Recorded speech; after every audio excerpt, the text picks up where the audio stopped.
Fire Festival. It was supposed to be the pinnacle of opulence, decadence, and hedonism, but everything imploded and it became a big fat joke. And that's kind of what happened with DeLorean as a company. This car in particular, this 24-karat gold-plated DeLorean, which was designed as the ultimate 80s symbol of luxury, wealth, and success, is the biggest failure in the history of DeLorean. Today, we are going bumper to bumper on this factory 24-karat gold-plated DeLorean DMC 12.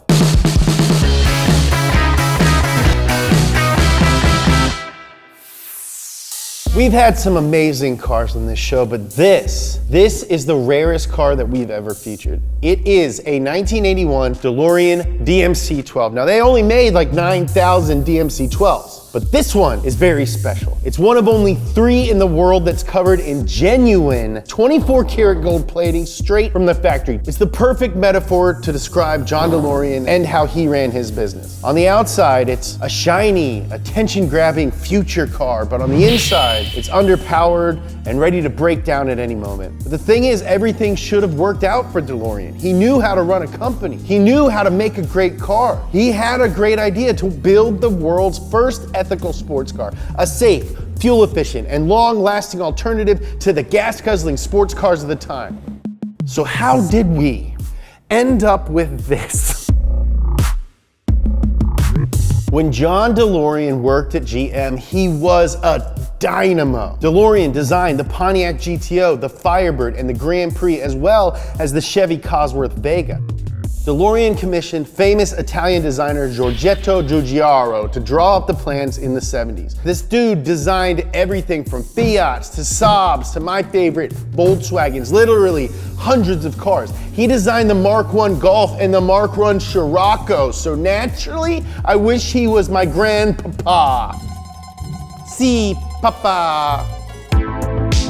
John DeLorean built his career in Detroit as a young man. When he left Pontiac in 1973 to start DeLorean Motor Company, he was the youngest division head in GM's history. He did what any fast-track exec having a midlife crisis would do. He divorced his wife, got plastic surgery to enhance his jawline, and started dating models. Hell yeah. This car was tailor-made for coked up yuppies. It was a cross promotion for the American Express Gold Card, and it was featured in their 1980 Christmas catalog. Available exclusively to Gold Card members, this thing could be bought for $85K, which is about $250K today. To put that in context, in 1980, you could buy a brand new Ferrari 305 that performed way better than this for around 55 grand. American Express had planned on selling 100 of these. 7 were ordered, but only 3 were finished before the plant shut down. There's this one, which sat in a bank in Texas for 20 years. It has 9.5 miles on the odometer, and it's never been driven. There's another one that was bought by a dude up in Northern California who decided that he was gonna drive his, but he dented the door the first time he took it out. His insurance had to pay 14 grand to replace it because it couldn't just be buffed out. That dude gave it away after his insurance payments went up to $1,000 a month. Damn. The third gold-plated DeLorean was up for sale by a private owner, and it's unclear whether or not it's been sold. The asking price was $250K, so I mean, Will.i.am probably bought it, but no one will ever know. Unlike Nolan's heart, the body isn't made of solid gold. The body is actually 24-karat gold sheet on top of stainless steel. If you scraped off all the gold from this car, it wouldn't even fill your hand. It's less than an ounce. The steel plates are attached to a fiberglass monocoque underbody. This wasn't the original concept though. DeLorean had planned to use urethane foam and fiberglass for the underbody in a process called elastic reservoir molding, or ERM, or ERM. The benefit of this method was extreme crash resistance, with impact being spread over the entire panel. It was a smart idea, but in the end, they ditched the method for a more conventional and cheaper fiberglass underbody. DeLorean actually bought the rights to the ERM process before it was proven for some reason. It was just one of the dumber moves in a string of dumb moves that would describe the DMC legacy. Luckily, DeLorean made a couple of smart moves too. One of them was enlisting the minds over at Lotus to look over the earlier, heavily flawed designs of the DMC-12. Lotus helped with the design. They added larger rear tires and helped fortify safety features in the DMC-12. Without the help of Lotus, the DMC-12 might have been much worse than it was. The chassis was completely redesigned by Lotus. It's a steel double Y frame chassis that's shared with the Lotus Esprit. So, obviously, one of the most iconic features of the DeLorean are its gull-wing doors. They open straight up, like how a seagull gets into their car. That's how they got their name, true story. Now would be a good time to mention that I have to wear gloves to open this door. I'm only allowed to touch certain parts of this car. The main differences between the normal stainless exterior and this gold-plated exterior are that fingerprints are super hard to wipe away on this one. And Big Bro's got warrants. So,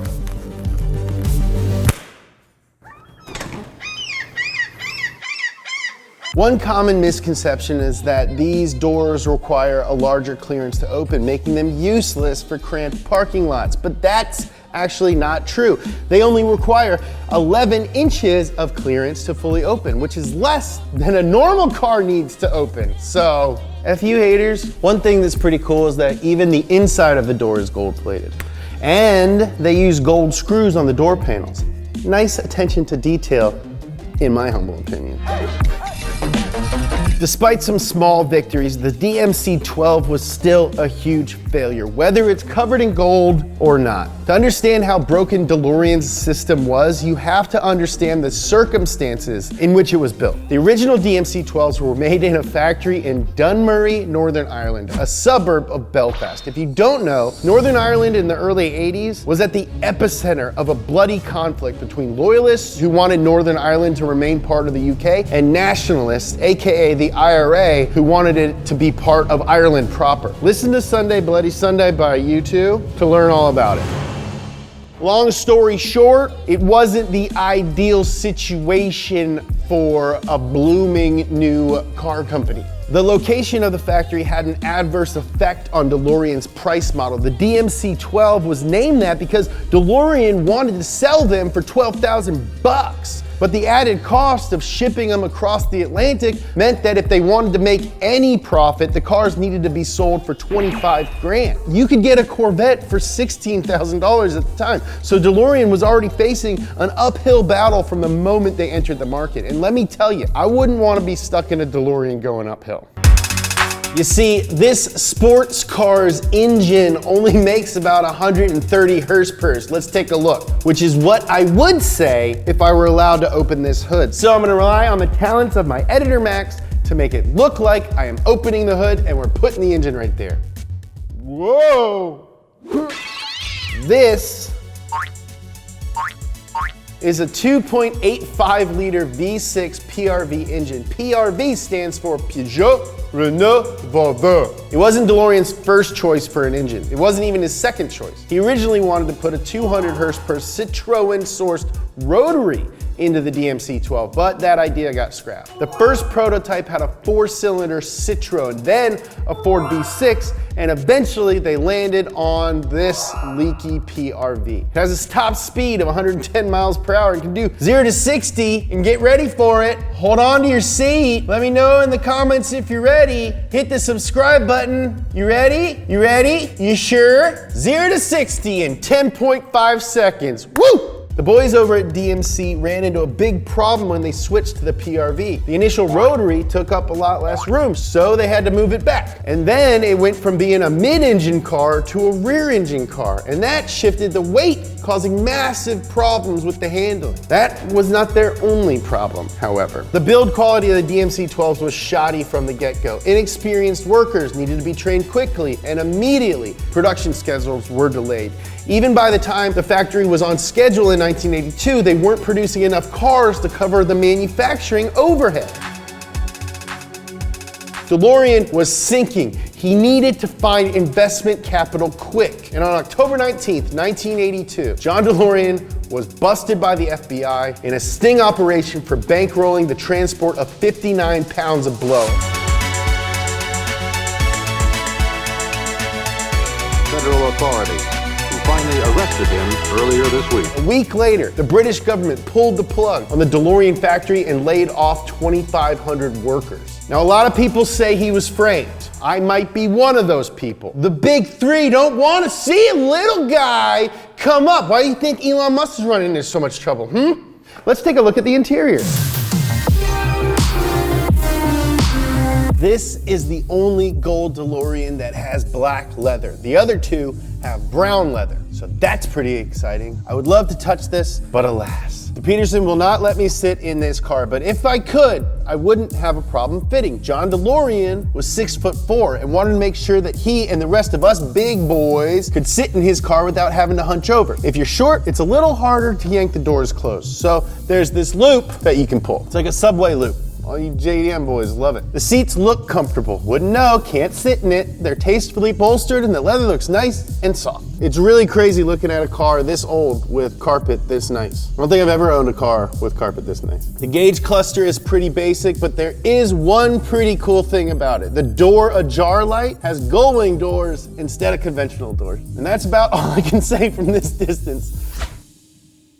This gold-covered car is the most DeLorean thing ever. The dude was really smart and was driven to make the coolest car possible. But you can't produce a car off of pure determination. There's so much that goes into making a great car that DeLorean skipped over because of his ego or because of mismanagement. Who knows, a few different decisions, or if the cards fell in a different way here and there, we could have been driving new DeLorean models today. If only Elon Musk had been born 30 years earlier.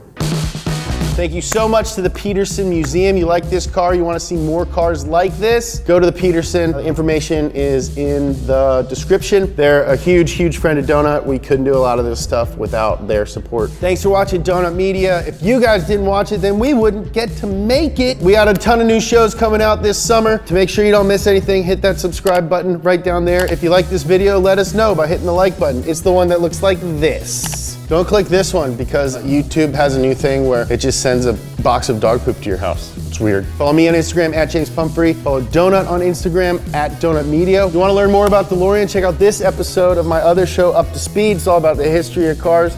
I love you.